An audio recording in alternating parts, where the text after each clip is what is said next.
Hey all you nerds, Gabe aka Froopy Art here, and welcome back to our Gravity Falls Encrypted-inspired Pokémon region.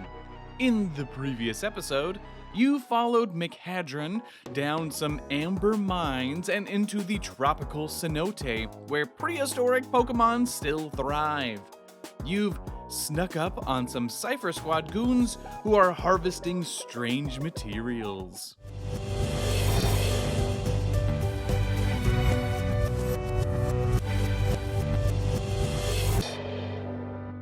I know the boss needs even more, but I gotta say this prismatic amber stuff sure is pretty. Makes me wish I could just keep a little piece for myself, you know?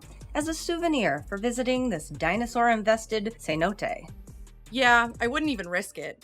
You know the boss wouldn't be too happy, and I certainly wouldn't want to make that little brat mad. Yeah, you're right. It's best to be on their good side, especially with this whole mind control and take over the town plan. That always seemed a little extreme to me. Right? I'm much more excited about what comes after that. Tell me about it. Bringing in the king of Ultra Beasts that the boss has been communicating with?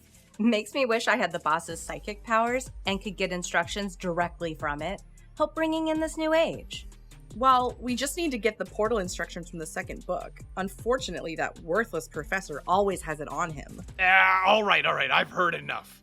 Time to put a stop to this. Speak of the devil. And he brought some friends. Look, you losers best clear out of here.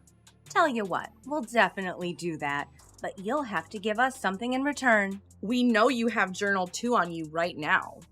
I don't know what you're talking about. And we don't have time to negotiate. Kid, get up here and help me take out these goons. You rush up to the professor's side and begin battling these two. It's nice to see the professor battling. His team is composed of the starter that you and Maple didn't choose, a Detroke, and a bouncy little Borka. The two of you make a pretty great team as you take on the Cypher Squads Passacry, Frozo, and Torshed. After their teams are fainted, they stumble backwards and clip themselves into a couple of ropes hanging from the edge of the cenote high above. Before ascending, one of them powers on an MUW and lets loose an Ultra Beast before you. So, I knew I wanted an Ultra Beast that was related to dinosaurs or prehistoric times or something like that, since we're down in the cenote and all. Now, as tempting as it is to do a dinosaur, we've already got some non-extinct dinosaur cryptid Pokemon in this region, and I don't know, this needs to be a little bit weirder as an Ultra Beast. And then I remembered the Curse of the Petrified Forest. Escalante Petrified Forest State Park in Utah has, as you can probably assume, a massive deposit of petrified wood. Just huge logs with different colors running through them because, you know, the various minerals that were absorbed during the petrification process. It's very cool. Very, very cool. Anyway, there's a legend that if you take any petrified wood from the state park, that you will be cursed. Sure enough, the park gets a bunch of letters from people apparently struck with bad luck, sometimes mailing the piece that they took back to the park in hopes of breaking the curse. So yeah, that's fun. It's very fun. Now, I want this to be a little bit more than just a piece of stone. I thought about doing the ghost typing since it's a curse and all, but that felt a little too on the nose. So instead, we're gonna bring in the idea of oil as, you know, kind of this negative visual. The idea that biological matter from the past broke down under pressure to create oil deposits, that also kind of works. So our cursed chunk of fossilized wood has this goopy oil seeping out. Getting this concept to work was surprisingly tough. Just getting all the pieces to kind of be the right proportions and everything. Though the colors were definitely fun. All right, let's go ahead and meet Petrofiend, the fossil curse Pokemon. UB Oil is not actually the slick iridescent goo which moves about, but actually the chunk of multicolored stone. This rock type is able to produce a poisonous secretion which it can use to explore its surroundings and manipulate objects. Despite their toxic typing, Petrofiend care for the natural world and look after endangered species. The ability is neutralizing gas. I wanted to give it something with like a lot of utility, so that neutralizes the abilities of all of the other Pokemon in battle, with the hidden ability being stench. It's pretty darn bulky and hits hard with its poison type attacks, but you and the professor finally managed to take it down. I hate those things. They've obviously got the plans for these micro-ultra wormhole device thingies, so I really hate to think what they will do with a larger portal. Even trying to think about what they might bring through makes me feel afraid again. Like I've seen it before in my mind's eye. A beast, an unstoppable beast.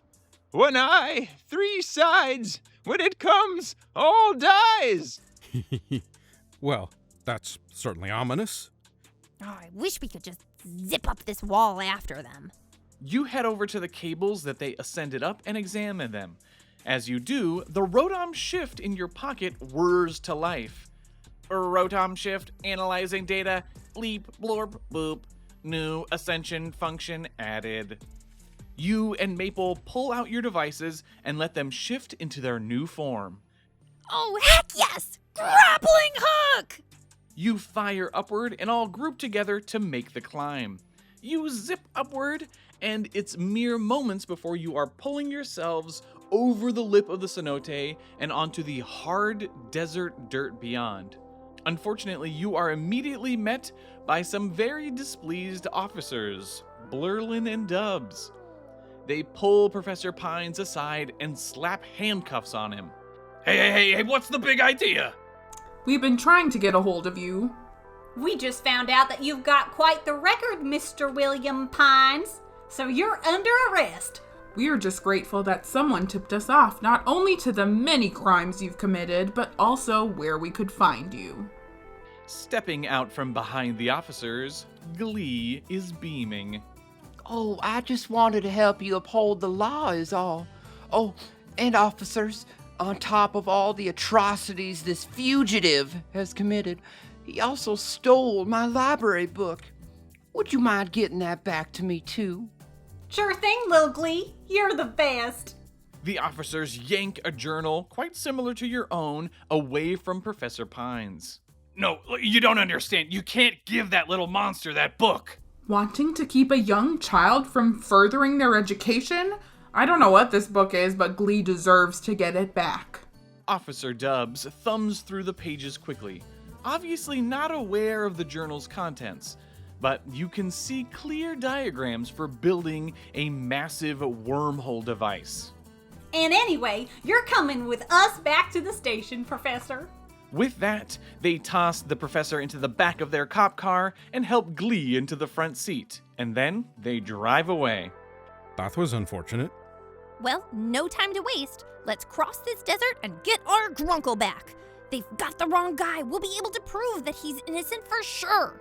You notice that McHadron seems particularly unsure about the professor's innocence, but you all start out across the desert anyway. You run into a couple new Pokemon as you trek through the heat.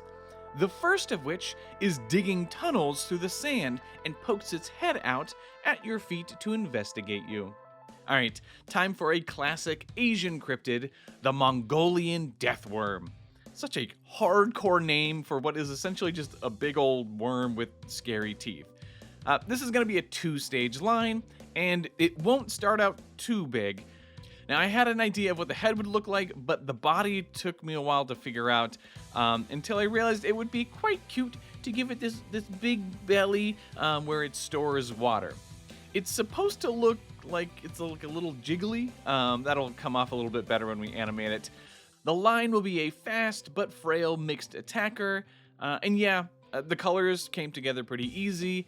And you'll also see that the shiny colors are a little wild, yellow and purple. This is to reference the fact that even though this will be a bug and ground type, it's quite capable of using electric and poison type moves, since the Mongolian Deathworm is said to be both very poisonous and capable of shocking people. I couldn't decide which of those types it should be, so we're sticking with just bug ground and giving it coverage moves instead. Alright, let's meet Wurmite, the digging Pokemon. These rather rotund worms live in harsh deserts where they hoard water in their jiggly bellies. Spending most of their days in the cool earth beneath the dunes, they only emerge to hunt prey or drain moisture from any plant life they find. Wurmite jaws are powerful, and once they clamp onto something, the worm retreats back underground with it. The ability is Speed Boost. I want this thing to be fast, and that raises the speed stat every turn, with the hidden ability being Arena Trap. Its jaws are a little intimidating, but it's actually pretty friendly. Would you add one of these wriggly buddies to your team? Alright, continuing on, you spot some Mucklin playing amongst some old ruins. With them is its evolution. Oh yeah, it's time for a big, stinky evolution. So a reminder, the Mucklin was based on goblins and the idea of going, full goblin mode and being a gross, hedonistic mess. We're going to continue that here while pulling in some elements of the Bugane, which is an ogre-like cryptid from the Isle of Man. And, of course, we have to pull in some Gravity Falls stuff every once in a while, so this is 100% the Gremloblin. I thought about bringing in the grass type because of the mushrooms growing on it, or the poison type because it's so stinky, but we're actually just going to stay mono ground. More power to monotypes, But more than the other inspirations, this is leaning into that goblin mode idea even more. This thing is just gross, but having the time of its life. You can try and shame this thing with its stinky armpits and mud and everything, but it just doesn't care. It's positive and fun, and yeah, I think the pose communicates that pretty well. Okay, let's learn all about Gremucklin, the muddy Pokemon. While some may find this ground type's unkempt appearance unsettling, Gremucklin are so confident in their carefree lifestyle that they couldn't be bothered if others disapprove. The mud on their backs is so thick that mushrooms are able to grow in it. If a Gremucklin offers a mushroom to you, you know you have made a true friend. The ability is Pickup, so that lets it use single-use items that other Pokemon use. Again, it's like picking up discarded stuff, with the hidden ability being Damp. It waves at you and invites you to come dance and party with it and its Mucklin friends. You appreciate the offer, but you have to get through the desert. But we'll pick up from there in the next episode. Be sure to leave a like, comment, and subscribe if you are enjoying this series. There is a new puzzle added to the Discord server, so check out the video description for details on how to join all of the journal deciphering fun that we're having there. A huge thank you to the Patreon supporters, and the biggest shoutouts to Angel and Cyberlord. Support like theirs means the world to me. All right, they're so great. Okay. I will catch you in the next one. Later, nerds.